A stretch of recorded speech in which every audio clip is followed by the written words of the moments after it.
Hello dear students, welcome to smart knowledge. प्यारे बच्चों, आज की जो वीडियो है उसमें हम डिस्कस करने वाले हैं common annual school examination for class 8, subject रहेगा साइंस। काफ़ी इंपॉर्टेंट वीडियो रहने वाली है, काफ़ी इंपॉर्टेंट क्वेश्चंस देखने को मिलेंगे, बहुत ही बेनिफिशियल रहेगी आपके लिए। इस वीडियो में हम इसको हिंदी मीडियम में डिस्कस करने वाले हैं कंप्लीट पेपर को, और साथ ही साथ अगली वीडियो में हम इंग्लिश मीडियम में भी डिस्कस करेंगे। Now let's start. Time allowed रहेगा 2.5 घंटे एंड मैक्सिमम मार्क्स रहेंगे 60। उसके बाद नेक्स्ट देखिए, सामान्य निर्देश दिए गए हैं। तो इसमें जो है सभी प्रश्न अनिवार्य रहेंगे। आपको प्रश्न पत्र में 3 खंड देखने को मिलेंगे, क ख ग। ठीक है, तो इसमें देखिए सबसे पहले आपको वस्तुनिष्ठ प्रकार के प्रश्न मिलेंगे, फिर लघु और दीर्घ उत्तरीय, और उसके बाद आपको योग्यता आधारित प्रश्न देखने को मिलेंगे। Now let's start. खंड क दिया गया है। तो प्रश्न 1 है, निम्नलिखित प्रश्नों के उत्तर निर्देशानुसार दीजिए। फर्स्ट क्वेश्चन है, टाइफाइड एंड क्षय रोग जो है किसके कारण होते हैं? तो टाइफाइड और क्षय रोग जीवाणु के कारण होते हैं। डैश एक गहरे रंग का अप्रिय गंध वाला तेलीय द्रव है। तो ये आ जाएगा पेट्रोलियम जो है वो एक गहरे रंग का अप्रिय गंध वाला तेलीय द्रव है। थर्ड क्वेश्चन है, टैडपोल का वयस्क मेंढक में परिवर्तन क्या कहलाता है? तो टैडपोल का वयस्क मेंढक में परिवर्तन कायांतरण कहलाता है। नेक्स्ट है, ध्वनि जो है डैश में संचारित नहीं हो सकती। तो ध्वनि निर्वात, निर्वात यानी जहां पर एयर भी नहीं है, हवा भी नहीं है, ऐसे एरिया में ध्वनि संचरित नहीं हो सकती, क्योंकि ध्वनि को संचरण के लिए माध्यम की आवश्यकता होती है। आपने पढ़ा है कि ठोस, द्रव और गैस में से ध्वनि संचरित हो सकती है, ठोस में ज़्यादा, द्रव में कम और वायु में सबसे कम। फिफ्थ है, कोक का इस्तेमाल स्टील को बनाने में होता है। तो ये सही है या गलत है? तो ये सही है। नेक्स्ट देखिए, मानव कर्ण जो है 20 हर्ट्ज से 20,000 हर्ट्ज तक की ध्वनि की आवृत्ति की ध्वनियों को सुन सकता है। सही है या गलत है? तो ये बिल्कुल सही है। 20 से 20,000 हर्ट्ज तक की ध्वनियों को सुन सकता है। नेक्स्ट देखिए, खरीफ फसलों के 2 उदाहरण कौन से रहेंगे? तो खरीफ फसल जो है धान और मक्का। सही है या गलत है? तो बिल्कुल सही है। धान और मक्का दोनों ही खरीफ फसल है जो वर्षा ऋतु में उगाई जाती हैं। नेक्स्ट है, मिट्टी की संरचना को सुधारने में खाद सहायक होते हैं। सही है, गलत? तो सही हो जाएगा। नेक्स्ट क्वेश्चन नंबर 9, एक विद्यार्थी नीचे दिए गए चित्र के अनुसार एक परिपथ तैयार करता है, किंतु उस परिपथ में लगा बल्ब नहीं जलता। परिपथ को देखकर बल्ब न जलने का कारण बताइए। तो इसमें देखिए, अगर आप ध्यान से देखेंगे तो इसके अंदर जो यहाँ पे सेल जुड़े हुए हैं वो सही ढंग से नहीं जुड़े हुए हैं। ये इसका आंसर हो जाएगा, सेल सही ढंग से नहीं जुड़े हैं। तो ये जुड़ने कैसे चाहिए थे? देखिए, इस तरफ भी प्लस है, बड़ी लाइन किसकी होती है? पॉजिटिव की। छोटी किसकी होती है? नेगेटिव की। लेकिन अगर आप ध्यान से देखें तो यहाँ भी प्लस है और यहाँ भी प्लस है, जो कि गलत है। ठीक है, तो ये कुछ इस तरह से जुड़ा हुआ होना चाहिए था। ये प्लस का हो गया, और यहाँ से देखिए ये इस तरह से 3 सेल है ना, तो ये जुड़ गया ऐसे, ये चला जाता और ये इसके साथ ऐसे जुड़ना चाहिए था। ये जो है इसका एग्जैक्ट यहाँ पे इस तरह से जुड़ा होना चाहिए था, तब ये बल्ब जो है क्या करता? ग्लो करता। तो यह आंसर हो जाएगा, सेल से सही ढंग से जुड़े नहीं हैं। नेक्स्ट देखिए, विद्युत धारा के किस प्रभाव के द्वारा विद्युत बल्ब दीप्त होता है? तो विद्युत धारा के जो है ऊष्मीय प्रभाव के कारण विद्युत बल्ब दीप्त होता है। अगला क्वेश्चन है, प्रकाश का परावर्तन किसे कहते हैं? तो किसी भी सतह से प्रकाश का टकराकर वापस लौटना क्या कहलाता है? प्रकाश का परावर्तन कहलाता है। 2 अंड प्रजक जंतुओं के नाम आपको लिखने हैं। तो अंड प्रजक जंतु कौन से हैं? मुर्गी, गौरैया और मछली। ये जो है क्या है? अंड प्रजक जंतु हो जाएंगे। नेक्स्ट देखिए, दाब को परिभाषित कीजिए। दाब क्या होती है? तो वो आपको परिभाषित करना है। तो आंसर देखिए यहाँ से करेंगे। किसी सतह के प्रति इकाई क्षेत्रफल पर लगने वाला बल क्या कहलाता है? दाब कहलाता है। किसी सतह के प्रति इकाई क्षेत्रफल पर लगने वाला बल क्या कहलाएगा बच्चों? दाब कहलाएगा। अगला क्वेश्चन है, खंड ख, सूर्य, जल एवं वायु को ऊर्जा के अक्षय प्राकृतिक संसाधन क्यों कहा जाता है? तो सूर्य, जल और वायु को ऊर्जा के अक्षय प्राकृतिक संसाधन क्यों कहते हैं? तो यहाँ से आंसर करेंगे, ये संसाधन प्रकृति में असीमित मात्रा में उपलब्ध होते हैं, यानी ये न खत्म होने वाले, न समाप्त होने वाले संसाधन हैं, और मानवीय गतिविधियों से समाप्त नहीं होंगे, जैसे कि कोल है, पेट्रोलियम है। ठीक है, इसीलिए इन्हें इसी प्रकार कहा जाता है। तो ये इसका आंसर हो जाएगा। नेक्स्ट देखिए, ध्वनि की कौन सी 2 विशेषताएं ध्वनि की प्रबलता और तारत्वता को निर्भर करती हैं? तो ध्वनि की प्रबलता और तारत्व को निर्धारित कौन सी 2 विशेषताएं करती हैं? तो ध्वनि की जो तीव्रता है, ध्वनि की यानी प्रबलता, वो आयाम से निर्धारित होती है। आयाम क्या है? कुछ इस तरह से जो है आपको ने किया होगा, ये क्या कहलाती है? ये दूरी आयाम कहलाती है। ध्वनि की पिच जो है वो ध्वनि की आवृत्ति से निर्धारित होती है। पिच यानी जो तारत्व है, ठीक है, तो वो ध्वनि की किससे निर्धारित होगी? ध्वनि की जो है आवृत्ति से। आवृत्ति का मतलब क्या है कि 1 सेकंड में कितने दोलन होते हैं, 1 सेकंड में हुए दोलनों की संख्या क्या कहलाती है? आवृत्ति कहलाती है। नेक्स्ट देखिए, एक विद्युत कर्मी जब भी विद्युत के उपकरणों की मरम्मत करता है तो रबड़ के दस्ताने और रबड़ की चप्पलें पहनता है। क्यों? क्योंकि रबड़ क्या होती है बच्चे? विद्युत की कुचालक होती है। अगर वो ऐसा नहीं करेगा तो क्या होगा? करंट लग जाएगा। तो आंसर ऐसे लिखेंगे, क्योंकि रबड़ के दस्ताने और रबड़ की चप्पलें कुचालक होती हैं, इसलिए इलेक्ट्रीशियन को बिजली के झटके का खतरा नहीं रहता है, और यही कारण है कि वो रबड़ की चीजें डालता है। नेक्स्ट देखिए, बाह्य निषेचन और आंतरिक निषेचन में अंतर बताइए। बाह्य निषेचन और आंतरिक निषेचन क्या होता है? बाहरी निषेचन जीव के शरीर के बाहर होता है, जैसे मछली है, मेंढक है, इनमें होता है। आंतरिक निषेचन क्या है? निषेचन मादा के शरीर के भीतर होता है, जैसे गाय, भैंस, मानव आदि। क्लियर? उसके बाद नेक्स्ट देखेंगे, अथवा में है, अमीबा में द्विखंडन को चित्र के द्वारा दर्शाइए। तो अमीबा में आपको चित्र के द्वारा द्विखंडन दिखाना है। तो यहाँ से आप इसको करेंगे, अमीबा में द्विखंडन। देखिए ये जो है क्या है? अमीबा है, इसके अंदर सबसे पहले जो केंद्रक है वो डिवाइड होगा। ये क्या है? केंद्रक है। तो यहाँ पे आप लिख देंगे विभाजित केंद्रक। क्या लिख देंगे? डिवाइडिंग न्यूक्लियस की जगह आप लिख देंगे विभाजित केंद्रक। ठीक है। उसके बाद नेक्स्ट देखिए, तो इस तरह से ये 2 पार्ट में डिवाइड हो जाएगा, और उसके बाद जो इसका यहाँ पे जो साइटोप्लाज्म है, ठीक है, वो 2 पार्ट में डिवाइड हो जाता है, और धीरे धीरे इस तरह से 2 पुत्री जो अमीबा हैं यानी डॉटर अमीबा हैं वो बन जाएंगे। क्लियर है? तो ये आंसर हो जाएगा।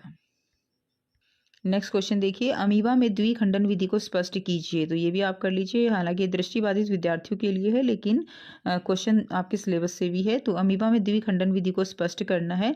तो अमीबा द्विविभाजन द्वारा प्रजनन करता है। इसमें पहले इसका केंद्रक 2 भागों में विभाजित होता है, और फिर शरीर 2 भागों में बंट जाता है। प्रत्येक भाग को एक केंद्रक प्राप्त होता है, और इस प्रकार एक मूल अमीबा से 2 पुत्र अमीबा बनते हैं। ये इसका आंसर हो जाएगा। नेक्स्ट देखिए, मानव मादा जनन तंत्र का नामांकित चित्र आपको बनाना है। तो यहाँ से आप इसका आंसर करेंगे। इसके अंदर ये देखिए, ये क्या है? ये अंडवाहिनी है, जिसको हम फेलोपियन ट्यूब कहते हैं। ये क्या है? नीचे अंडाशय है, ये गर्भाशय हो जाएगा, ये ग्रीवा हो जाएगा, और नीचे योनि हो जाएगा। तो ये चित्र आपको बनाना है, काफी इंपॉर्टेंट है आपके एग्जाम पॉइंट ऑफ व्यू से। अगला क्वेश्चन देखिए, किसी वस्तु पर बल लगाने पर होने वाले 2 परिवर्तन लिखिए। तो अगर किसी वस्तु पर बल लगाते हैं तो क्या क्या परिवर्तन हो सकते हैं? उसके आकार में परिवर्तन हो सकता है, ठीक है, और गति में परिवर्तन हो सकता है। तो ये आंसर आप लिख देंगे, आकार में परिवर्तन या गति में परिवर्तन। नेक्स्ट क्वेश्चन देखिए, अथवा में दिया गया है, संपर्क में रखी हुई किन्हीं 2 वस्तु के बीच किस प्रकार का बल लगता है? इस बल के द्वारा वस्तु की स्थिति में क्या क्या परिवर्तन हो सकते हैं? तो संपर्क में रखी हुई किन्हीं भी 2 वस्तुओं के बीच जो है कौन सा बल लगता है? संपर्क बल लगता है, ठीक है। तो उससे जो है उसके आकार में या गति में परिवर्तन हो सकता है, ठीक है। तो ये इसका आंसर हो जाएगा। नेक्स्ट देखेंगे, पेट्रोलियम के किन्हीं 3 घटकों के नाम और उनके उपयोग लिख ले हैं। तो पेट्रोलियम के 3 घटक कौन कौन से हैं? एलपीजी है, जो कि घरों और उद्योगों के लिए ईंधन का काम करती है। कैरोसिन है, तो स्टोव, लैंप और जेट विमान के लिए ईंधन। पैराफिन वैक्स है, तो जो है पैराफिन वैक्स किसके लिए प्रयोग की जाती है? मलहम, मोमबत्ती, वैसलीन आदि के लिए इसका प्रयोग किया जाता है। तो ये इसका आंसर हो जाएगा। नेक्स्ट देखिए, श्रव्य तथा अश्रव्य ध्वनियाँ किन्हें कहती हैं? इनकी आवृत्ति भी बताइए। तो श्रव्य और अश्रव्य ध्वनियाँ देखिए, श्रव्य ध्वनि कैसे कौन सी होती हैं? जिनको हम सुन सकते हैं। तो वह ध्वनि जिसे हम सुन सकते हैं वह श्रव्य कहलाती है, और जो नहीं सुन सकते वह अश्रव्य है। श्रव्य ध्वनि 20 हर्ट्ज से 20 किलो हर्ट्ज तक होती हैं, और अश्रव्य ध्वनियाँ 20 हर्ट्ज से कम या 20 किलो हर्ट्ज से ज़्यादा होती हैं। नेक्स्ट देखिए, अथवा में दिया गया है, शोर कई मानसिक व्याधियों का कारक है। क्या शोर को नियंत्रित किया जा सकता है? कोई 3 उपाय बताइए। तो बिल्कुल जो है शोर को नियंत्रित किया जा सकता है। हाँ, शोर को नियंत्रित किया जा सकता है। इसके लिए विमान, इंजनों, परिवहन वाहनों में ध्वनि रोधक उपकरण लगाए जाने चाहिए, पेड़ लगाए जाने चाहिए, हॉर्न का उपयोग कम से कम किया जाना चाहिए। तो ये चीज़ें आप इसमें लिख देंगे। नेक्स्ट देखिए, मानव नेत्र का चित्र बनाइए, और उन्हें के किन्हीं 4 भागों को आपको क्या करना है? नामांकित करना है। तो इस तरह से आप जो आँख है उसका चित्र बनाएंगे। तो ये देखिए, सबसे पहले ये क्या है, ये जो है ये क्या है, ये लेंस है। इसके दोनों तरफ क्या होती हैं, पक्षमावी पेशियाँ हैं। उसके बाद ये बाहर की तरफ ये क्या है, ये परितारिका होती हैं। और ये बीच का जो स्पेस है ये क्या है, पुतली है। ठीक है, ये क्या कहलाता है, स्वच्छमंडल कहलाता है। उसके अलावा ये क्या है, दृष्टिपटल है, जहाँ पर जो रेटिना है इसके ऊपर इमेज बनती है, प्रतिबिंब बनता है। ये काचाव द्रव्य है और इसको दृक् तंत्रिका बोलते हैं, जो कि जहाँ जो कि मस्तिष्क से जाके मिल जाती हैं। तो इस तरह से आप इस चित्र को अच्छे से प्रैक्टिस जरूर कीजिएगा। नेक्स्ट देखिए, नेक्स्ट अगला क्वेश्चन है, मानव नेत्र की संरचना का वर्णन कीजिए। तो दृष्टिबाधित विद्यार्थियों के लिए है। तो मानव नेत्र गोलाकार होता है। इसकी पारदर्शी भाग को क्या कहा जाता है, कॉर्निया। कॉर्निया के पीछे एक गहरी मांसपेशीय संरचना होती है जिसे आइरिस कहा जाता है। आइरिस के बीच एक छोटा छिद्र होता है जिसे पुतली कहते हैं। पुतली का आकार आइरिस द्वारा नियंत्रित होता है। नेत्र लेंस जो है रेटिना पर क्या बनाता है, छवियां बनाता है, यानी प्रतिबिंब बनाता है। अगला क्वेश्चन है, असंपर्क बल किसे कहते हैं। किन्हीं दो असंपर्क बल के उदाहरण आपको देने हैं। तो असंपर्क बल कौन सा होता है बच्चे, असंपर्क बल वह बल जो किसी वस्तु पर बिना संपर्क में आए लगाया जाता है या कार्य करता है। जैसे कि चुंबकीय बल, चुंबक द्वारा लोहे या अन्य चुंबक पर लगाए जाने वाला बल क्या कहलाता है, चुंबकीय बल। जिसमें चुंबक जो है लोहे के संपर्क में नहीं आती, उससे पहले ही बल लग जाता है। गुरुत्वाकर्षण बल, पृथ्वी द्वारा किसी भी पक्षी आदि पर दूरी से लगाया जाने वाला बल क्या कहलाता है, गुरुत्वाकर्षण बल कहलाता है। यानी जैसे कि आपको पता है कि अगर हम कोई चीज़ गिराते हैं तो वो जमीन की तरफ ही जाती है, क्योंकि उसके ऊपर जो अर्थ है वो बल लगा रही है। ठीक है, तो ये जो बल कहलाता है ये क्या कहलाता है, ये गुरुत्वाकर्षण बल कहलाता है। क्लियर। नेक्स्ट देखिए, कंधे पर लटकाने वाले थैलों में बारीक पट्टी की बजाय चौड़ी पट्टी क्यों लगाई जाती है। तो ये आपको बताना है। तो बारीक पट्टी की बजाय चौड़ी पट्टी क्यों लगाई जाती है। तो देखिए आंसर क्या रहेगा, स्कूल बैग चौड़े पट्टे के साथ दिए जाते हैं ताकि कंधों पर संपर्क क्षेत्र बढ़ जाए और दबाव कम हो जाए। मैं आपको यहाँ पे समझा दूं, प्रेशर क्या होता है, फोर्स अपॉन एरिया। ठीक है, तो इसमें देखिए प्रेशर जो है, अगर एरिया ज़्यादा है, क्षेत्रफल ज़्यादा है, तो प्रेशर क्या होगा, प्रेशर कम लगेगा। क्लियर। तो अगर चौड़ी पट्टी है तो क्या होगा, उसका एरिया बढ़ गया, एरिया बढ़ने से प्रेशर जो है वो कंधों पर क्या लगेगा, कम लगेगा, और इसीलिए दबाव कम हो जाता है। नेक्स्ट देखिए, अगला क्वेश्चन है, घर्षण बल की दिशा क्या होती है। घर्षण बल कब लगता है, कोई भी वस्तु जब आप उसके ऊपर फोर्स लगाते हो आगे की तरफ, तो घर्षण बल किस तरफ लगेगा, उल्टी तरफ लगेगा, विपरीत दिशा में। तो इसका आंसर यही हो जाएगा, हमेशा गति के विपरीत जो है क्या लगता है, घर्षण बल लगता है। ठीक है, नेक्स्ट देखिए, नेक्स्ट जो क्वेश्चन दिया गया है आपको, खंड ग मिलान करना है। तो स्तंभ अ का मिलान स्तंभ ब से करना है। तो इसमें देखिए मादा एनाफ्लीज, मादा एनाफ्लीज जो है ये क्या है, मादा एनाफ्लीज मलेरिया परजीवी का वाहक है। क्लियर, मलेरिया परजीवी का क्या है, ये वाहक है। उसके बाद मादा एडीज क्या है, तो मादा एडीज जो है वो डेंगू बीमारी फैलाती है, तो ई इसका आंसर हो जाएगा। तो उसके बाद यीस्ट क्या है, यीस्ट जो है ब्रेड बनाने में यूज़ होती है, बेकिंग में। लैक्टोबैसिलस क्या है, दही जमने में हेल्प करता है, तो ए हो जाएगा। राइजोबियम क्या है, राइजोबियम नाइट्रोजन स्थिरीकरण में हेल्प करता है। विषाणु क्या है, जो एड्स है वो विषाणु के कारण होता है, तो ये इसके सही आंसर हो जाएंगे। अगला क्वेश्चन देखिए, नेक्स्ट क्वेश्चन है 13। रवि अपनी ग्रीष्मकालीन अवकाश में अपने दादाजी के पास गांव गया। वह रोज सुबह अपने दादाजी को, जो कि एक किसान है, खेत पर जाते हुए देखता था। एक दिन वहां पर रवि को कुछ अलग अलग प्रकार के औजार दिखाई दिए, जिनमें से वह कुछ को पहचानता था। इसने अपने दादाजी से उन औजारों के बारे में पूछा, तो उसके दादाजी ने बताया कि ये सब कृषि कार्य में काम आते हैं।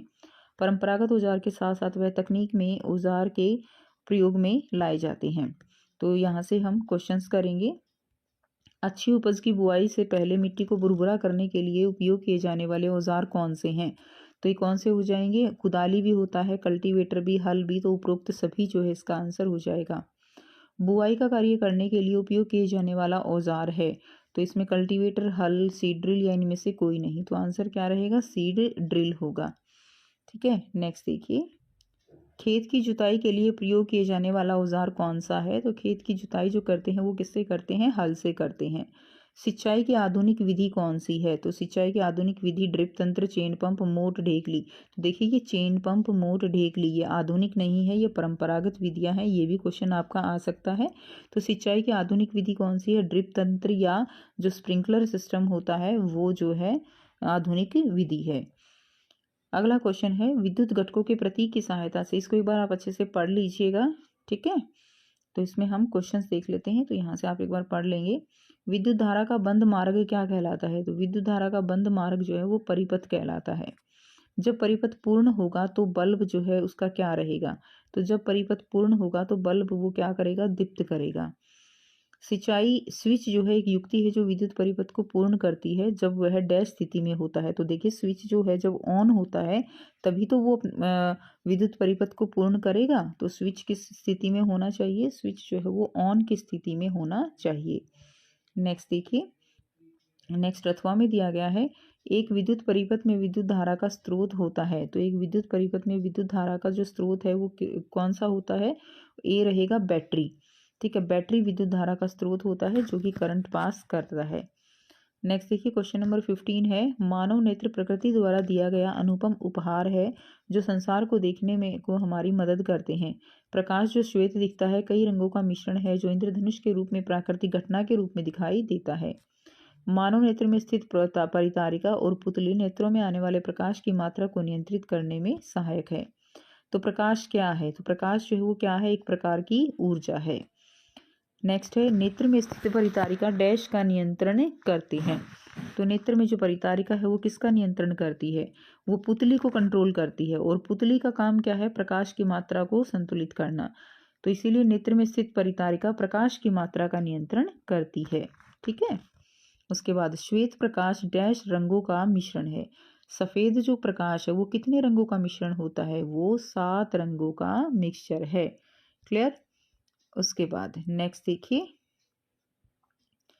निम्न में कौन श्वेत प्रकाश का भाग नहीं है? तो निम्न में कौन सा जो है श्वेत प्रकाश का भाग नहीं होगा? तो आप देखिए, आप श्वेत 7 रंगों को कैसे याद करते हो? आप 7 रंगों को विबग्योर के नाम से याद करते हो। किस नाम से करते हो? GYOR।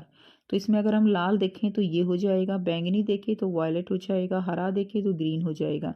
लेकिन ब्लैक जो है इसमें नहीं है, ये ब्लू है। ठीक है, तो ये देखिए ब्लैक नहीं है तो काला जो है इसका आंसर हो जाएगा। नेक्स्ट देखिए अथवा में हमारा नेत्र किसी वस्तु को तब तक नहीं देख पाता जब तक कि हम इससे टकरा कर प्रकाश की किरण हमारे नेत्रों तक नहीं पहुंचती। किसी भी चीज़ को हमें देखने के लिए जो भी कोई वस्तु होती है उसके ऊपर प्रकाश होना ज़रूरी होता है। प्रकाश जो हमें किसी वस्तु को देखने के योग्य बनाता है या तो वस्तु द्वारा उत्सर्जित होता है या वस्तु से टकरा कर आता है। प्रकाश सभी प्रकार के सतह से परावर्तित होता है और जब प्रकाश किसी वस्तु से परावर्तित होता है तो क्या बनता है? प्रतिबिंब बनता है। क्वेश्चन देखते हैं। प्रकाश एक प्रकार की ऊर्जा है जो हमें डैश के योग्य बनाता है। तो जो है हमें देखने के योग्य बनाता है। हम किसी वस्तु को तब देख पाते हैं जब डैश किरण परावर्तन के पश्चात हमारे नेत्रों में पहुंचती है। तो जब परावर्तित किरण जो है परावर्तन के पश्चात हमारे नेत्रों में पहुंचती है तो हम किसी वस्तु को देख पाते हैं। वे वस्तुएं जो प्रकाश को उत्सर्जित करती हैं वे डैश वस्तुएं कहलाती हैं। तो जो वस्तुएं प्रकाश को उत्सर्जित करती हैं वो दीप्त वस्तुएं कहलाती हैं। अथवा है आपतन कोण होता है किसके बराबर? परावर्तन कोण के बराबर। सो ये था कंप्लीट पेपर। आई होप बच्चों सारे क्वेश्चंस आपको क्लियर हैं। फिर भी कोई डाउट हो तो आप पूछ सकते हो। वीडियो अच्छी लगी हो तो वीडियो को ज़रूर लाइक शेयर ज़रूर कीजिएगा। इसी तरह की और वीडियोस के लिए चैनल को सब्सक्राइब ज़रूर कीजिएगा और ज़्यादा से ज़्यादा अपने फ्रेंड्स में शेयर कीजिएगा। ठीक है, सभी सब्जेक्ट के सैम्पल पेपर जो भी DOE की तरफ से दिए गए हैं सभी कुछ आपको इस चैनल पर मिलेगा। प्लेलिस्ट का लिंक आपको दिया गया है, उसमें जाकर आप सभी इंपॉर्टेंट क्वेश्चंस कर सकते हो। सो मिलते हैं आपसे नेक्स्ट वीडियो में। Till then take care, bye bye and have a nice day.